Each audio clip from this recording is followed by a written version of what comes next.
காலமாக விமான நிலையங்களில் தங்க கடத்தல் அதிகரித்து வருகிறது. கடந்த மார்ச் மாதம் நடிகை ரன்யா ராவ் தங்க கடத்தல் விவகாரத்தில் அதிரடியாக கைது செய்யப்பட்டார். விசாரணையில் 14 கிலோ 800 கிராம் தங்கத்தை அவர் கடத்தியிருப்பது உறுதியானது. அவரிடம் நடத்தப்பட்ட விசாரணையில் மத்திய வருவாய் புலனாய்வு பிரிவுக்கு பல்வேறு தகவல்களும் கிடைத்தன. மத்திய அரசு ஊழியர்களின் உதவி மூலம் விமான நிலையம் வழியாக தங்கம் கடத்தப்படுவதாகவும், இந்த தகவலின் அடிப்படையில் சிபிஐ வழக்கு பதிவு செய்து விசாரணை மேற்கொள்ள வேண்டும் எனவும் மத்திய வருவாய் புலனாய்வு பிரிவு பரிந்துரைத்தது. இதன் தொடர்ச்சியாக நடந்த விசாரணையில் சுங்கத்துறை அதிகாரிகளின் உதவியோடு நகைக்கடை உரிமையாளர்கள் கூட்டு சேர்ந்து மோசடியில் ஈடுபட்டிருப்பதும் தெரிய வந்திருக்கிறது.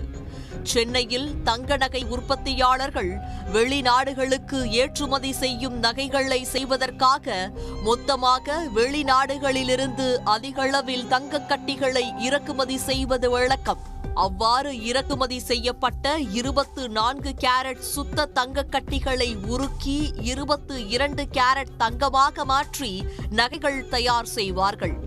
அவற்றை துபாய், கத்தார், சிங்கப்பூர் மற்றும் ஐரோப்பிய நாடுகளுக்கு சென்னை விமான நிலையத்திலிருந்து சரக்கு விமானங்களில் ஏற்றுமதி செய்து அனுப்பி வைப்பார்கள். இந்த ஏற்றுமதியில் ஈடுபடும் தங்க நகை தயாரிப்பாளர்கள் மற்றும் மொத்த வியாபாரிகளுக்கு 24 கேரட் தங்க கட்டிகளுக்கு வரி கிடையாது.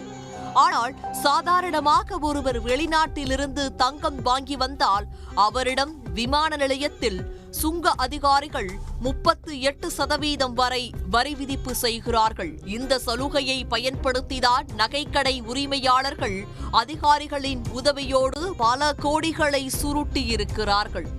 தங்க கட்டிகளை இறக்குமதி செய்யும் மொத்த வியாபாரிகள், தங்க நகை உற்பத்தியாளர்கள் தங்க நகைகளை போலியாக தயாரித்து அதன் மீது தங்க முலாம் பூசி ஒரிஜினல் தங்க நகை போல வெளிநாடுகளுக்கு ஏற்றுமதி செய்கின்றனர்.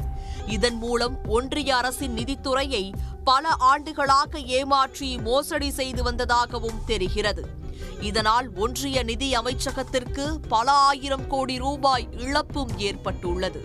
குறிப்பாக சென்னை விமான நிலையத்திலிருந்து இந்த போலி தங்க நகைகள் துபாய் நாட்டிற்கு பெருமளவு ஏற்றுமதிகள் செய்யப்பட்டுள்ளது. இந்த மோசடி கும்பல் பற்றிய தகவல் தற்போதுதான் வெளிவந்துள்ளது. இதையடுத்து சென்னையில் உள்ள மத்திய புலனாய்வு துறையான சிபிஐ அதிகாரிகள் சென்னை விமான நிலைய கார்கோ, பூக்கடை பகுதியில் உள்ள சில நகைக்கடைகள், செங்கல்பட்டு மாவட்டத்தில் உள்ள ஒரு சில அதிகாரிகளின் வீடுகள் என ஒரே நேரத்தில் 6 இடங்களில் சோதனை நடத்தினார்கள்.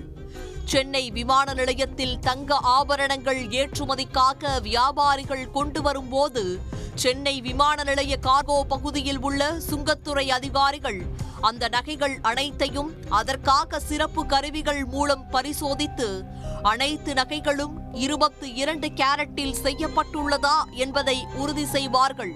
அதன் பின்பு விமானம் மூலம் வெளிநாடுகளுக்கு அனுப்பி வைப்பார்கள். அப்படி அனுப்பி வைக்கப்பட்ட தங்க நகைகளில் பெருமளவு போலி என சிபிஐ அதிகாரிகள் கண்டுபிடித்திருக்கிறார்கள். சென்னை சுங்கத்துறை லஞ்ச ஒழிப்பு பிரிவு துணை ஆணையர் கனக சுப்பிரமணியம் சிபிஐக்கு கடந்த 2023ஆம் ஆண்டு அளித்த புகாரின் பேரில் வருவாய் புலனாய்வு பிரிவு அதிகாரிகள் விசாரணை நடத்தியதில் தங்க நகை ஏற்றுமதி விவகாரத்தில் மோசடி செய்ததாக சுங்கத்துறை அதிகாரிகள் சுரேஷ்குமார், சாமுவேல் தீபக், அவினாஷ் அலோக், ஷூக்லா, துளசிராம், 3 நகைக்கடை உரிமையாளர் என மொத்தம் 10 பேர் மீது சிபிஐ வழக்கு பதிவு செய்துள்ளது. விசாரணையில் 487 கோடி ரூபாய் மதிப்புள்ள 1200 கிலோ போலி தங்க நகைகளை சுங்கத்துறை அதிகாரிகள் உதவியுடன் வெளிநாடுகளுக்கு போலி ஆவணங்கள் மூலம் நகைக்கடை உரிமையாளர்கள் ஏற்றுமதி செய்ததும் தெரியவந்துள்ளது. இந்த 1200 கிலோ தங்க நகைகளில் போலி நகைக்கு கிராமுக்கு 50 ரூபாய் வீதம் லஞ்சம் வழங்கப்பட்டதாகவும் வாக்குமூலத்தில் கூறப்பட்டுள்ளது.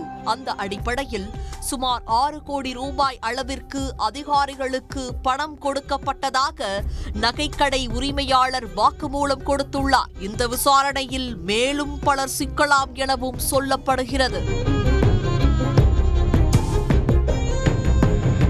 2020ஆம் ஆண்டிலிருந்து 2022ஆம் ஆண்டு வரை நடந்த இந்த மோசடியில் 2000 கிலோவிற்கு மேல் போலி தங்க நகைகள் வெளிநாட்டிற்கு ஏற்றுமதி செய்யப்பட்டிருக்கும் என்று விசாரணை அதிகாரிகள் தெரிவித்துள்ளார்கள். இந்த மோசடியில் மொத்தம் எவ்வளவு பணம் குற்றம் சாட்டப்பட்டவர்களுக்கு கிடைத்துள்ளது, அந்த பணத்தை அவர்கள் எதில் முதலீடு செய்துள்ளனர் என்பதை கண்டறிந்து அவைகளை பறிமுதல் செய்யும் வேளையிலும் அதிகாரிகள் இறங்கியுள்ளார்கள். உடனுக்குடன் செய்திகளை தெரிந்து கொள்ள சன் நியூஸ் பெல் ஐகானை கிளிக் பண்ணுங்க.